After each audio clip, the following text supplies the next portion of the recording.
first off, hello, Miss Omesha. Am I saying your name right, Omesha? Yes, ma'am. You are saying it correctly. Team difficult names. We right here. Okay, so I picked you Oh, because I've been watching you for some time. I don't know if you remember, but I started following you maybe like almost 3 years ago. really? Yes. And when I first started following you, I was like, oh my gosh, she's doing amazing things. And I seen your photo shoot and I seen you doing like recently I seen you doing like baskets or giveaways for Thanksgiving. And I'm like, she is doing some awesome things. And I realize a lot of times that a lot of people who are doing awesome things in the background are getting overlooked and people don't know nothing about what they're doing on their side of town only is what they know about.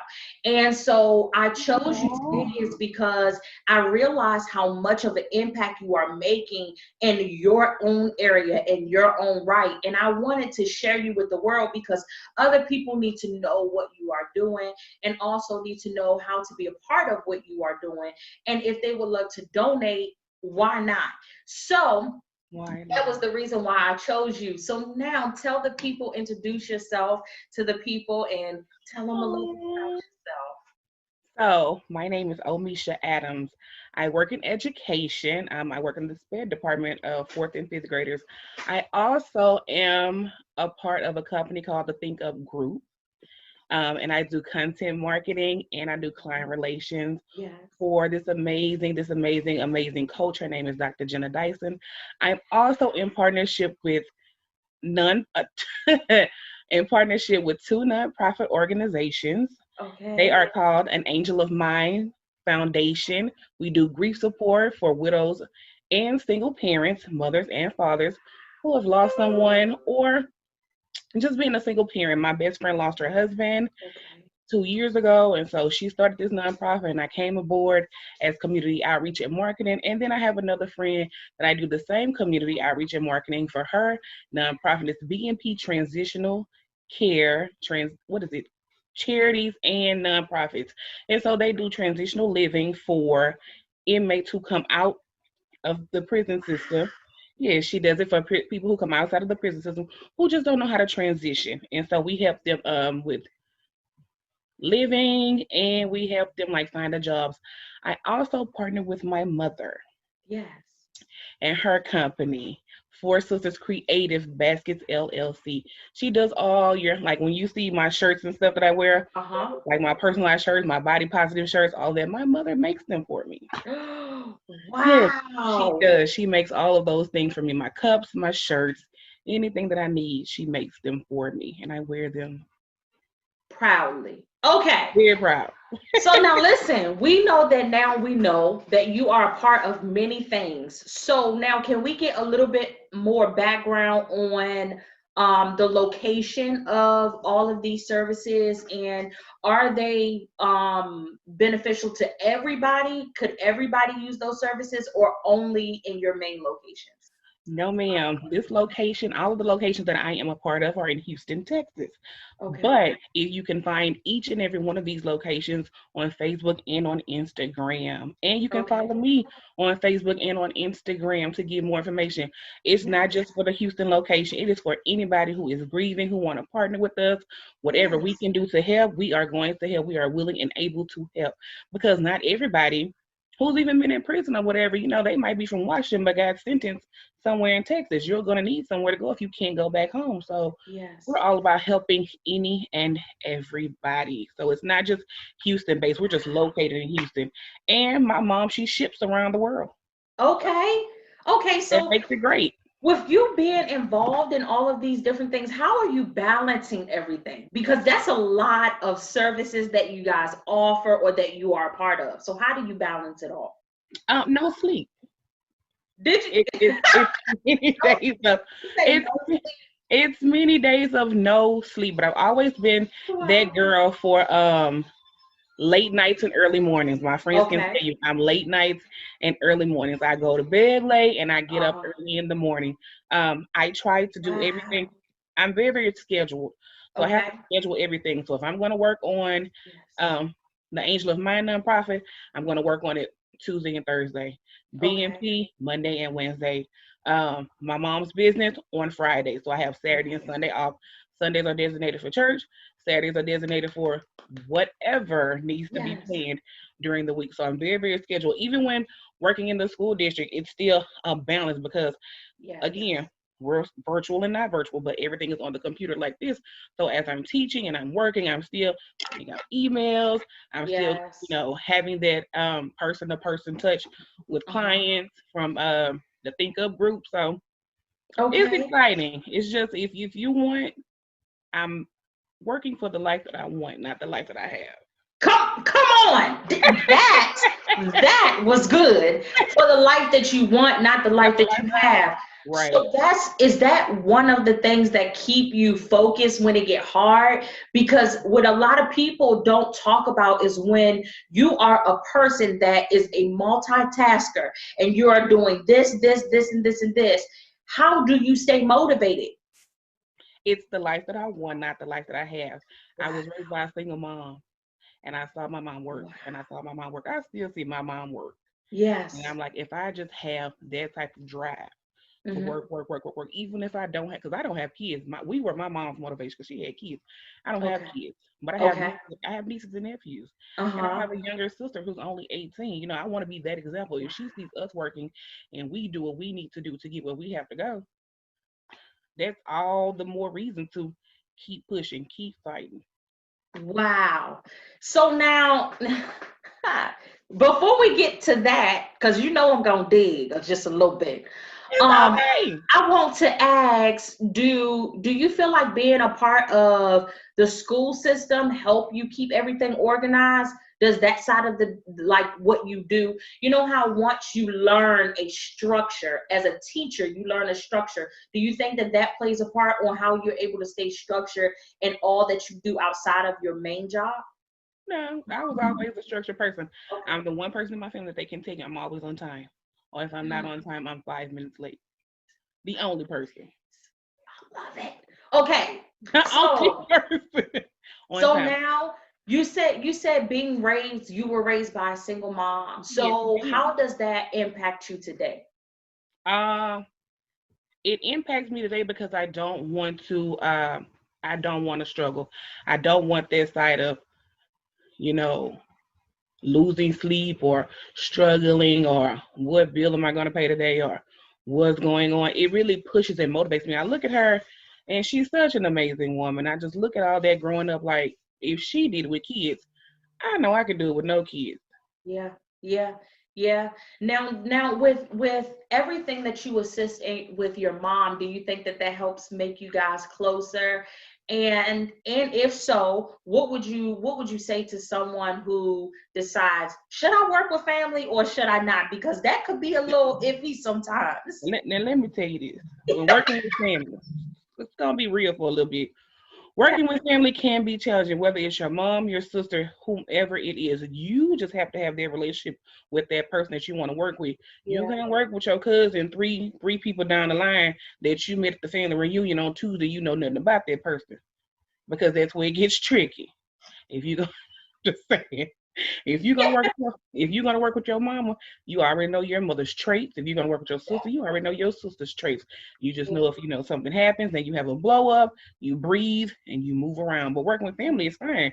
It just has to be their boundary because sometimes you just can't say, "Oh, that's my mom. I work with my mama." No, she's a businesswoman that I'm working with, so you have to keep the business side in mind all the time because your mom will let you slide on some things, but then she's gonna be like, "Hey, then we have to get that invoice out. What happens to this?" And you looking like, "Oh, mom, I thought, no, no, no. This is a business at the end of the day." So working with family is cool. You just have to have that in anything in life. That balance. That Have to have balance. it. That balance. Okay, so what keeps you on the up and up as far as when it comes down to ministry side of this? Because is any of these businesses that you're a part of ministries, or are they just businesses? Okay, so I would call them ministries. Just Okay. not the word ministry is behind it because ministry is all about a purpose that you do. And Yeah. these that I'm a part of these are purpose based. Mm-hmm. They're purpose based. Like I said, the Angel of My Nonprofit Foundation started because Her husband died. They always wanted to have a nonprofit. They always wanted to reach out and do well in the community, purpose-based. BNP nonprofit. You know, she worked at a correctional facility, and she saw how they were being treated. She saw that they had nowhere to go. Purpose-based. My mom's business, purpose-based, because she gives out a lot of because I'm the thicker one in the family, you know, so I'm body positive. So she wanted to start that for not only for herself, but to, you know, body positive, spiritual shirts. Like she does whatever. So they're all purpose based. So I would call them ministries in a sense, just not with the word ministry behind it. Okay, got it. Because I remember when I said, this is your ministry, you said I wouldn't say it's a ministry. But I realize what I do is still touching people at the same time. Like you don't necessarily have the word ministry behind anything, but what you do out of your mouth and how you treat people and your actions, that's your ministry. Like that's what you do. Exactly. So now you said the word purpose a lot. So what does purpose look like to you? Purpose looks like to me, purpose looks like the thing that you can walk in every day. It looks like those small gestures that you do. Purpose looks like those community-based things. Purpose looks like those things that you do at church. Anything that you put your hand in that you know for a fact that God said, hey, this is for you. This is what you do. This is how you do it. That's what purpose looks like. It doesn't always have to be this grand thing. People always think purpose is all this old grand thing and he gonna drop this there. No, you forget about the small things that got you to the grand thing. Yes. Oh my God. This is what I love about you. You guys, now listen, I'm gonna tell you now, I talk to the viewers as if they're viewing right now, and we're commenting and people hearting. This is how I talk, okay? But you guys, one thing that I can say that I love about you, and this is what draw me to you, you are very positive. And it's like it shines all over you. Like, you know, you have some people where they say, oh, I'm a positive person. I look at things good. I think that if something go wrong, I'm gonna be like, oh, this happened for a reason. And I'm just such a positive person. You seem like one of those people who really take whatever is thrown your way and say, okay, thank you. Now let me incorporate what you just threw, because see, you thought that was going to throw me off, but if anything, it's going to put me back on. Because life happens. I don't see how people just walk around, oh, this is, and this is, and this is, and this is. Because if you follow my Instagram from beginning to now, you will see the growth. You will see me sad. You will see me talk about how I ain't had nobody. You can see me talk about being lonely. You will see me losing weight. You will see the evolution and the growth, and I'm not done. Yeah, come. And you will see it. She said, and I'm not done. And you said it with confidence. She's not done. I'm not. And you see people, you know, like I was talking to I had a meeting this morning before we got on, and we were talking about the evolution and the growth. Like people always admire the success of it, but they don't. I want the success. I don't see how they do this. I just want that. But she was like, so if you want that success, what about the divorce that they might have went through? What about the molestation that they went through? What about this that they went through? What about all the bad that they went through to get there? Do you want that too? You can't claim the success part, but don't claim the other part. You have to take it all. Come on. Do you feel like that's a trait from your mom? Yes. The way you said it, like yes, let me tell you, I've watched my mama. As a kid until now, I have watched her and I have watched her and I have watched her. And baby, let me tell you, the stuff that I have seen at 34, I'm like, girl, oh. Wow. The ma'am. And she stays positive. Me and her, we get it. Look, we get into it. My mama forgets sometimes that I'm grown. Yeah. My mom forgets that I am grown. Wait. No, I think every parent does that. They forget. They forget that. They forget sometimes that your kid is grown. Yes. It's not You It's just not gotta sit in 18, it 20, nicely. 21 grown. I'm way in my good 30s grown. And so I have to take a step back and be like, you know what, girl, I'm going to shut up today. I'm going Okay. to shut up So today. now when you talk about your growth and you talking about your transition, what got you to this point to make But you feel like you wanted to change? Because really quick, you are very confident. Like when I say you are, I'm telling you, these not are all, the days not that all the time, though. Not all the time. how Like, have you been this able didn't to happen. fail? This didn't happen overnight. Okay, Trust me, so this when did did not it happen start? overnight. And how did it start? When did you make the decision to become confident? And in the midst of, because you have people that says, I'm confident and I'm not going to change nothing, but you are confident and you're saying that you are changing. So what got you to that place? So, what got me to this point?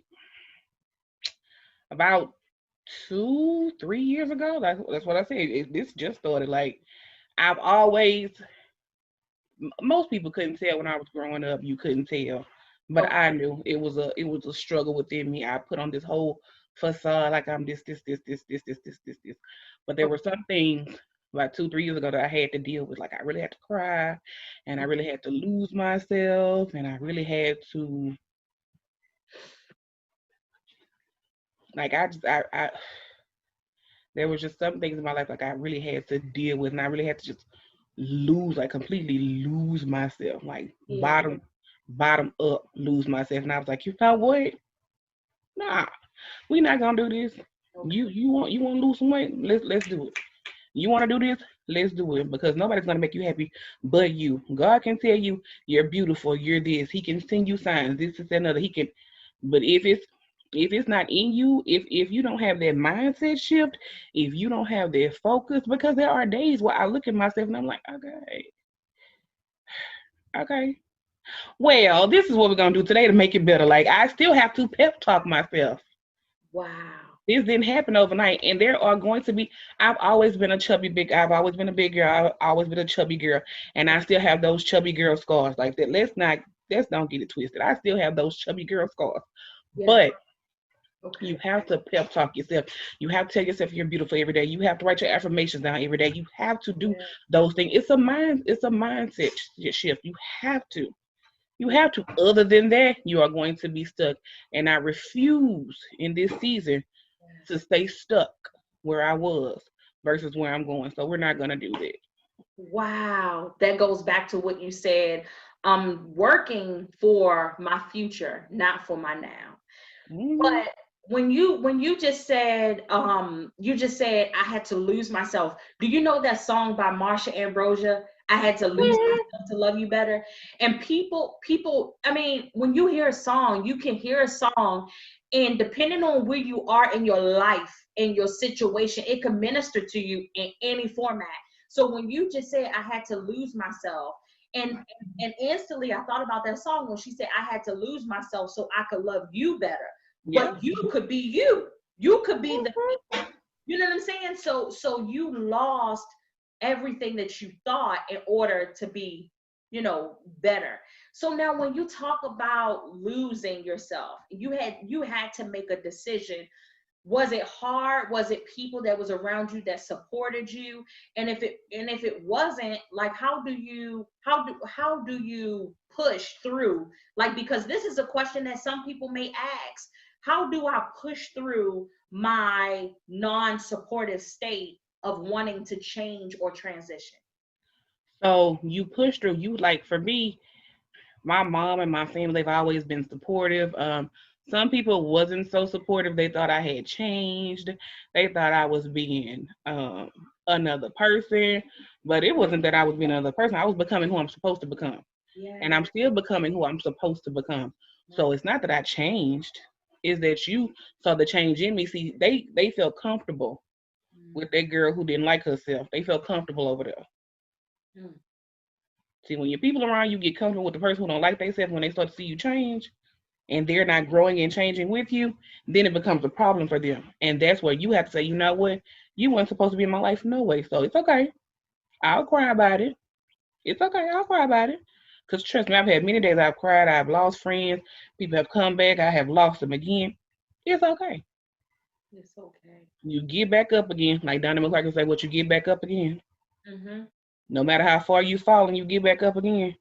And you get back up. And you get back up. No matter how many times you fall, you get back up. It's okay. It's okay to fail. People don't realize it's okay to fail. Because with failure, there's always going to be a greater purpose in your failure. Mm-hmm. Mm-hmm. Hey, pain produces, I believe pain produces purpose. Without pain, Wow. without pain, Can you explain that? What do you mean when you say pain produces purpose? because pain will push you. Because you don't want to stay there. Pain will push you. Because you stay in pain, you eat too much, you overdose on alcohol, you overdose on everything else, and then when you see yourself in the mirror, you realize, hold on. That ain't it. That's not what God said I'm supposed to be. That's not how my life is supposed to look. Mm. So it tells you get your behind on up, and then Mm-hmm. your support system, they're around you, they're gonna tell you, no ma'am, no ma'am, Mm-mm. no ma'am. Because I was there. I was there back in my early 2000s one time. I've had a couple of moments of this. Okay. Okay. My mom and my grandma and them saw me. They was like, no ma'am. I stopped going to school. I stopped everything. Phone got cut off. I just stopped. My grandma and them said, no ma'am, we're not gonna wallow. We're not gonna do that. Like you have too much purpose in this, and other. But at that time I didn't believe it. It's all about you believing. Somebody can tell you all day, every day. God said you're gonna be a millionaire, push. God said you're gonna have this, push. God said you're gonna have that, push. But if you don't believe it, you don't care nothing about it, you're gonna stay there. But once my grandma, my mom was like, that's not you. That's not what you're gonna do. You have too much and you keep believing in yourself, keep pushing no matter how hard it gets. And from then on, I push myself. Like I said, I'm not perfect. I get down, I have my moments. But Mm-hmm. it's all about that small whisper in your ear. Your friends will tell you. Those people who are supposed to be connected to you will tell you. And those are the ones that you look for. Those friends who enable you, no. But the ones who push you and make you mad and get on your nerves and y'all fighting and cussing. Well, why you tell me? Well, girl, all of the friends that you keep around, Wow. those are the ones. So with okay, because this is the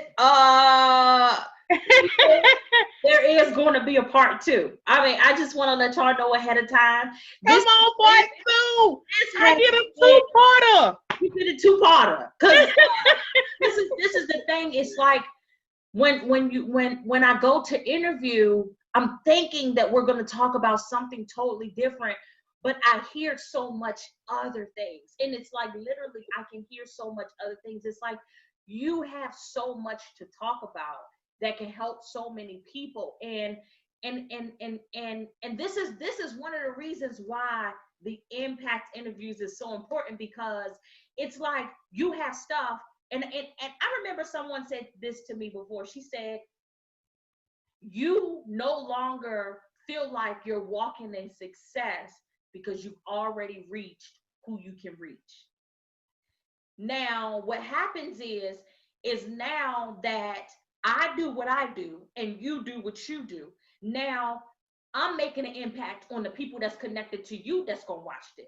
Right. Then you're making an impact on the people that's connected to me that's going to watch this. So now you are reaching farther than you could reach. Right. But when And I hear what you're saying, it's like it's so much more because people don't want to talk about the bad side. Like you said your conversation before this, people don't want to talk about the bad side of what you lose along the way. People just see the good side and they like, oh, I want that. I wish I was like this. Or they have this new thing where they're yelling relationship goals. Oh, that's my relationship goal. That's my marriage goal. And you don't know what happens behind closed doors. right. So, Google it. I tell everybody, Google them. go, Google these relationship goals and see what they went through. How many divorces? How many Google it. baby daddies? What it took to get to him? Cause it just might. Like I was talking to my coworker one time. I say, you say relationship goals, but baby, how many falls is gonna take you to get to that one? How many? How many is gonna take for you to get to that one? Cause I'm still looking. Well, he that find it, but I wish he had been fine. Cause I need God to send a tracking number now. Now, Jesus. Look. I'm gonna tell you, just like I've been telling a lot of people, if you are waiting for your husband, I'm talking to you right now. Come on. Everybody that's watching this, if you are waiting for your husband, I need you to know that the coronavirus is still out here. It is. That's first. And second, I also need you to know that they've been sending out messages saying that the post is the post office people, they moving a little slow. So you just need to be as understanding. FedEx him, UPS him. You know what? That's still too slow. Amazon Prime him, because baby, you order on Amazon Prime, you get it the next day. I need a next day. I need a next day husband. She said Amazon. Lord. Well, I didn't hear that one. I can't say nothing about that because Amazon Prime is 2 days promise. We need him. That's how we need a husband. Amazon Prime him, Jesus. Where's the track? Amazon Prime. Okay, but listen, I need you to tell me what's keeping you positive in your waiting season. People need to hear that. What is keeping me positive in my waiting season? A lot of things. Staying busy, staying connected to my close friends, staying connected to my family, just staying connected to God. Like, you just have to stay connected. Like, you get those DMs, oh, you're beautiful. Okay, Lord, I don't think this is it, but thank you. That keeps you positive. I'm not a DM girl. If you're gonna DM me, DM on some, cut it out, some nonprofit business, come on, DM me on some business. I don't do DM relationships. Some people have found it that way. I just, no, not for me. But if they DM me, let me just tell you this: if you DM me, I'm gonna check your Facebook. I'm gonna check your Instagram. Everything. I'm gonna send your name to somebody in the police force. We're gonna look you up, because I don't have time for that. I gotta look you up. I gotta check everything. You have to, but you have to nowadays, because people can say that they're one person and they could be somebody totally different. So you got to check on it, especially. This is one thing about me, baby. Don't send me your representative. Send me who you are. I don't need your representative. I need to know your flaws, your insecurities, what you like, what you don't like. Right then and there. Don't send me that representative, because the representative gonna get his feelings hurt. You send me you. Don't see your representative will get their feelings hurt. You definitely need part two. Because this right here, honey. Okay. We might need a part 3 and 4. Listen. I'm gonna we've done the recording. I'm gonna tell you something else I got in mind when we've done this recording part. But so I want to give you a chance, you guys. This we're gonna have to do another number, because this right here is a conversation that is like, how do you even end it? Because it's so good. And again, like I said, I thought I came on here to talk to you about everything that you are doing, but you guys, now catch this, y'all. She said, I help and assist with this nonprofit. I help and assist with this nonprofit. I help and assist with my mama's business, and I help and assist here. But everything that I'm hearing here is its own structure. It is. But that's for another day. So we gonna go ahead and we're gonna let you tell the people everything that is to know about these nonprofits. How do they get in touch with the nonprofits? So on and so forth. And all of her information will be linked below. So if you just look below, it's right there. So if you want to know more about the nonprofits, just go ahead and connect with her down here. But go ahead and see these nonprofits, they got you working hard. They got you working hard. You about to get them a whole commercial. It's because I want to. When I say I partner with somebody, or I'm saying I'm a part of something, I go hard. Go hard to go home. Yeah, why not? All right. So advertise, give the people everything that they need to know about each nonprofit. And this is your chance to really broadcast them as if they had their own commercial. Go ahead. So look, you guys, the nonprofits are the Angel of Mind Foundation. I have to look at my phone for their email, because I'll give you mine. So the Angel of Mind nonprofit, you can find them at the Angel of Mind Foundation on Facebook and AOM Foundation on Instagram. Their email is aomfoundation20@gmail.com. BNP Transitional charities and nonprofits. You can find them at bnpcharities&foundations.com. Send your emails if you want to partner with them. The Angel of Mind Foundation is a grief support for grieving widows or widowers and single parents, especially the single fathers, because people always leave the single fathers out, and I wanted to make sure that we shout out the single dads. The BNP charities, Single they day. do transitional living Uh-huh. for men and or women who are transitioning out of prison. And we are located in Houston, Texas. You do not have to be in Houston, Texas to reach out to us. If you want to get to know more about me, you can find me at Omesha, I Am Beautiful Adams on Facebook, or you can find me on IG at My Fat is Beauty and Snapchat. It is the same thing. You can also email me at omeshaadams@gmail.com if you need more information on Four Sisters Creative Baskets. You can also find them on Facebook and or Instagram for all your body positive shirts, cups, basket needs. They are all there. Yes. Look at here. She don't told y'all. She told Come you. on. She didn't tell you once, but she told you twice. So Get you make connected. sure that you connect at the bottom. All her information is located below. If you are watching this and you know somebody that knows somebody that knows somebody that knows somebody that can use any of her assistance in reference to any of the nonprofits that she is a part of, make sure that you contact her below. If not, just connect with her. It's cool. Just connect. Yeah. It's cool. Just It's connect. all about networking. It's all about networking. So with that being said, we're going to say bye to you guys and make sure that you catch the next Impact Part 2. Bye, everybody. Bye.